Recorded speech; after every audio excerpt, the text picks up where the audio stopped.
৯ জুলাই ২০২২ শ্রীলঙ্কার প্রেসিডেন্ট রাজাপাকসের বাসভবনে গণমানুষের ঢল।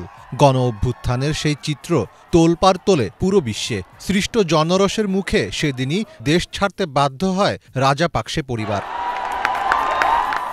যুগান্তকারী সেই অভ্যুত্থানের পর কেটে গেছে ২ বছর। রাষ্ট্রের বিভিন্ন পর্যায়ে চালানো হয়েছে সংস্কার কার্যক্রম, আর সময়ের পরিক্রমায় এখন দরজায় কড়া নাড়ছে শ্রীলঙ্কার প্রেসিডেন্ট নির্বাচন। তবে দক্ষিণ এশিয়ার যে দেশেই নির্বাচন হোক না কেন, সেখানেই নিজেদের দাদাগিরি দেখাতে ব্যস্ত হয়ে পড়ে ভারত। কিন্তু বর্তমান বাস্তবতায় এই অঞ্চলের ভূ রাজনীতিতে ক্রমেই কোণঠাসা হয়ে উঠছে ভারত। ফলে শ্রীলঙ্কার এবারের নির্বাচন স্বাভাবিকভাবেই ভারতের কাছে অনেক বেশি গুরুত্বপূর্ণ। দক্ষিণ ভারতের খুব কাছেই শ্রীলঙ্কার অবস্থান। এই দক্ষিণেই আছে ভারতের গুরুত্বপূর্ণ কিছু নিরাপত্তা ও বিজ্ঞান গবেষণা বিষয়ক প্রতিষ্ঠান। এর মধ্যে আছে পারমাণবিক বিদ্যুৎ কেন্দ্র, মহাকাশ গবেষণা কেন্দ্র এবং নৌঘাঁটি।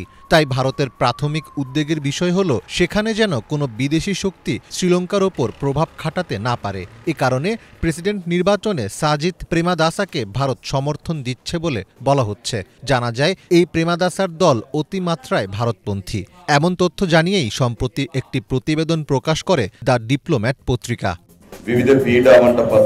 অন্যদিকে চীনের সমর্থন ন্যাশনাল পিপলস পাওয়ার এনপিপির অনুরা কুমারা দেশনায়কের প্রতি। শ্রীলঙ্কার নির্বাচন নিয়ে ভারতের এখন সবচেয়ে বড় উদ্বেগ চীন। কেননা চীনপন্থী দেশনায়ক আগাচ্ছেন খুবই কৌশলের সাথে। এ বছরের শুরুর দিকে দেশনায়ক ভারত সফর করেন। তার মধ্যে ভারত বিরোধী কোনো মনোভাবও লক্ষ্য করা যায় না। তবে আদানি গ্রুপের সঙ্গে শ্রীলঙ্কার জ্বালানি চুক্তি বাতিল করে দেওয়ার হুমকি দিয়েছেন দেশনায়ক। ফলে দেশনায়ককে পুরোপুরি ভারত বিরোধী বলে অভিযোগ তুলতে পারছেন না প্রেমাদাসা ও তার ভারতপন্থী সহযোগীরা।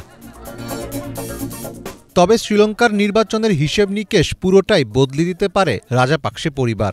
আবারও সক্রিয় হচ্ছে দেশ থেকে বিতাড়িত হওয়া সেই রাজাপাকসে ব্রাদার্স।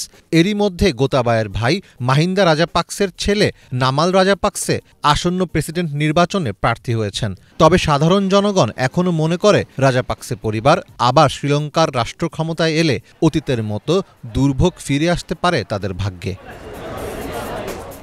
আগামী ২১ সেপ্টেম্বর অনুষ্ঠিত হতে যাচ্ছে শ্রীলঙ্কার প্রেসিডেন্ট নির্বাচন। আর এই নির্বাচনে অন্তত ৩৯ জন প্রার্থী অংশ নিচ্ছেন।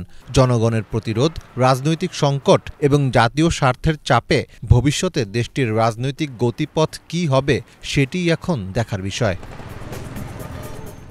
মীর ফজলে রাব্বি, বাংলা ভিশন।